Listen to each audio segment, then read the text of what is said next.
Hi everyone, today in my this video I'll tell you how you can add the Google account in your device Vivo V25.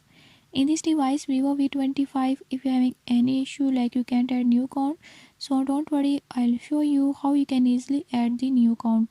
So before we start the video, if you are new to my channel, don't forget to subscribe and press bell icon. Watch complete video and learn how you can do it. Let's watch.